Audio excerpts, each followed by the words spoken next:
Are you a podcaster? Maybe you've got that big idea and you're looking for a network to join. The multi-award-winning Ozcast Network can get your content to eyes and ears all over the world.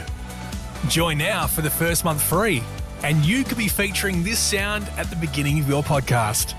Ozcast. Simply head to ozcastnetwork.com for details. All right, buckle up because we're heading down to Argentina today. But hold on, we're not talking about tango or empanadas. No, today it's about something a little more, well, intense. You're not kidding. This is where things get really interesting. Right, we're talking about, get this, chainsaw politics. Yeah, the imagery alone is something else. It's wild. Today's deep dive is based on this AP News article. It's from February 25th, 2025, and the title, "At CPAC, Argentina's Milei explains his chainsaw methods and likens them to Musk's DOGE." Lots to unpack there. That's an understatement. So we've got Javier Milei. He's the president down in Argentina. He's known for, well, carrying around a chainsaw as a prop. Then we've got Elon Musk and, wait, there's more. Dogecoin. Like a fever dream you'd have after scrolling Twitter for too long. Seriously. But I think it really shows something bigger that's happening. Maybe not just in Argentina. I don't know. What do you think? Like this need for drastic change, throwing out the old ways. Yeah, definitely. This rejection of all the traditional institutions. Everyone's looking for something new. Okay, so back to the article. Milei was at CPAC, right? That's the Conservative Political Action Conference here in the U.S. Yeah, that was a big deal. CPAC, that's like the main event for U.S. conservatives. Exactly. So he shows up, and the article says they loved him. Everyone was so excited. I mean, what do you make of that? His ideas are clearly finding some fans, and not just in Argentina. I mean, it's pretty striking. Maybe it shows that conservatives here are starting to think differently, embracing these more, well, radical ideas. And then, of course, there's the whole chainsaw thing. You don't see a world leader just casually waving a chainsaw around every day. What's the story there? What's he trying to say? It's more than just a prop. You know, it's symbolic. For Milei, it's all about tearing down, dismantling the government in Argentina. He thinks it's too big, too inefficient. It's definitely a dramatic way to make a point. But is it all just for show? Or is there, like, real substance behind this? Oh, he's got a whole philosophy behind it. He calls himself an anarcho-capitalist. Basically, that means he believes in very, very limited government. Almost none at all. No government. Really? So, like, no rules, no taxes, everyone just does their own thing? Well, in theory, at least. Yeah. He argues that if we just drastically shrink the government, get it out of the way, then we'd see a huge boost in the economy and everyone would be free to, pursue their own interest. He even quoted this book, Our Enemy, the State, by Albert J. Nock. Right. That's a classic libertarian text. Makes the case that the state is basically just a tool of oppression. So Miley's saying less government equals more freedom, more prosperity. Is there, like, any truth to that? I mean, it sounds pretty good, but is it really that simple? Well, it depends who you ask, right? Yeah. People who believe in limited government, often they call themselves libertarians. They'd say, yeah, absolutely. Cut the government, get rid of all the red tape, and let people freely make their own choices. So they'd argue that fewer regulations would lead to more competition, more innovation, right? Exactly. They see the free market as the ultimate engine of progress. Okay, I can see how that's appealing to some. But come on, there have to be some downsides, right? Like, what about things like healthcare and education and protecting the environment? Doesn't the government need to play a role in those things? Well, critics of this approach would definitely say yes. They argue that without government oversight, you end up with all sorts of problems. Exploitation, inequality, environmental damage, you name it.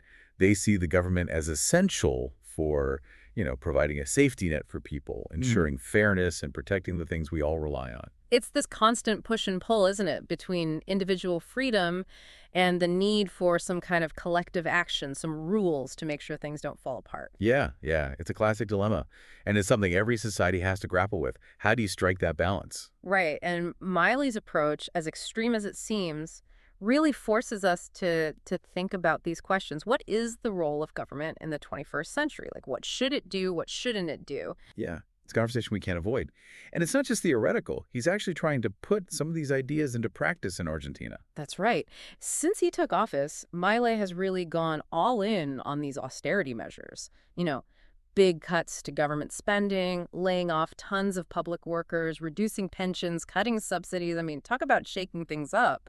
And the reaction has been, well, mixed, to say the least. Yeah. Some people praise him for his boldness. Finally, someone willing to take on the bloated bureaucracy.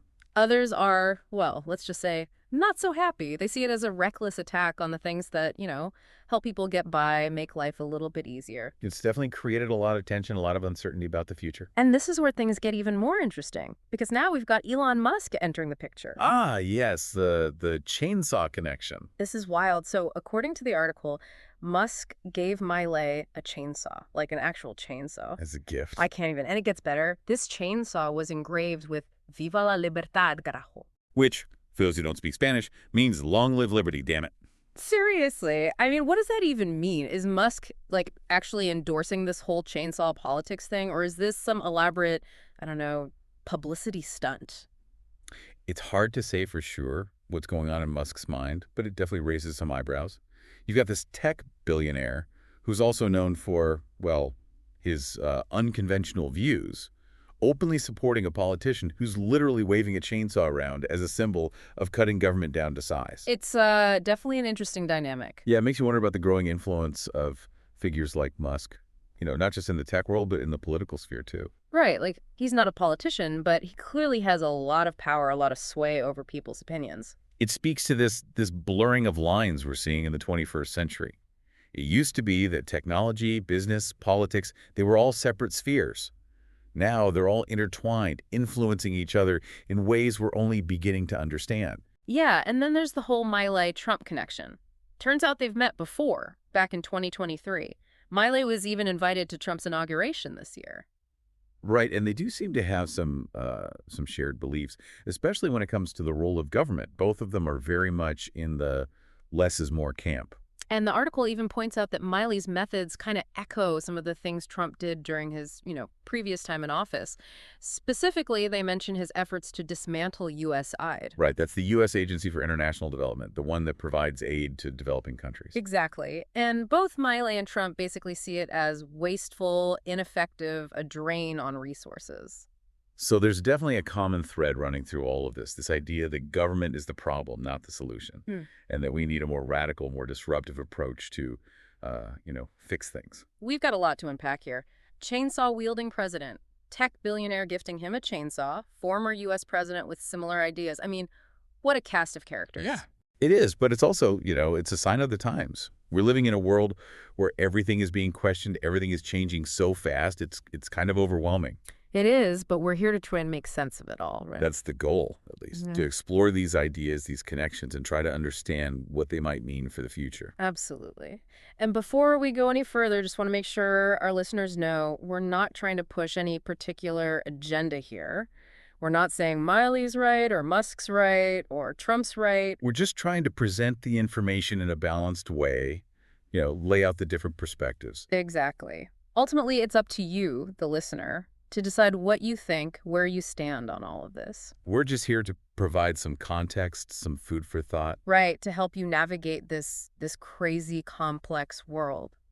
So we're back, and before we went off on that Musk chainsaw tangent, we were talking about Milei at CPAC and how his ideas seem to be catching on even outside Argentina. Yeah, it's definitely a lot to process, but even with all the spectacle, the chainsaw waving and the Musk connection, there's something bigger here, right? This idea of fundamentally rethinking the role of government. Right. And that's where things get interesting.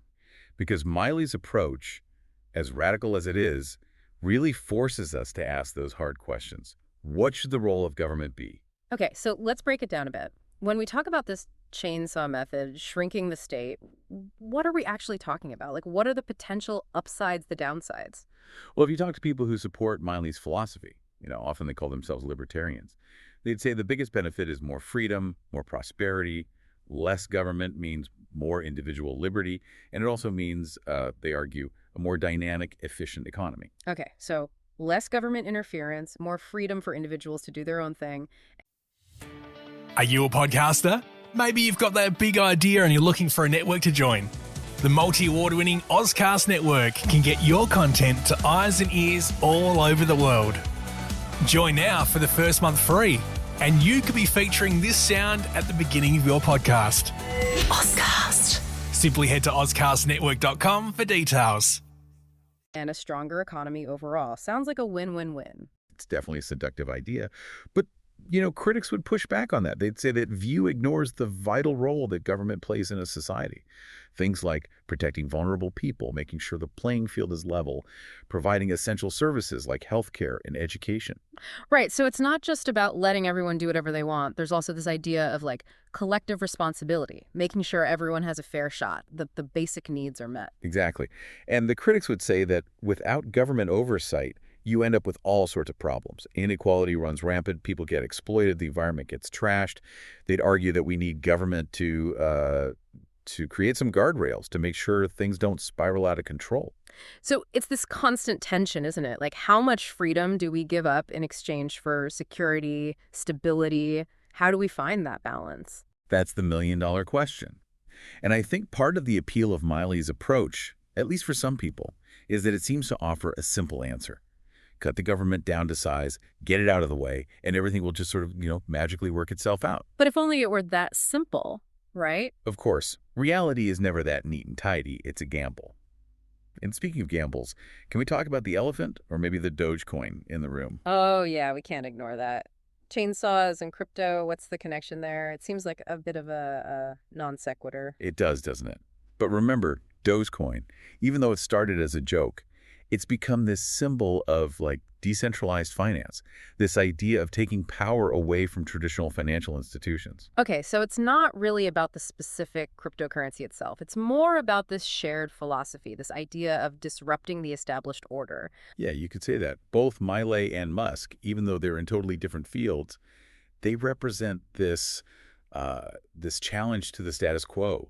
They tap into this feeling that a lot of people have that the old systems, the old institutions just aren't working anymore. So it's this broader trend of distrust of authority, yearning for something new, something different. Exactly. And it's not just in politics or finance, right? You see Yeah. it everywhere. The rise of social media, the gig economy, alternative lifestyles. It's like people are craving more autonomy, more control over their lives. So both Milei and Musk, in their own ways, they're tapping into that energy. They're offering these seemingly simple solutions to these really complex problems, and it resonates with people who are, fed up with the way things are. And that's what makes it so interesting, but also a little bit, unnerving. Mm. Because while change can be good, it can also be dangerous. So what are we talking about here? What are the potential risks of this whole embrace of radical individualism?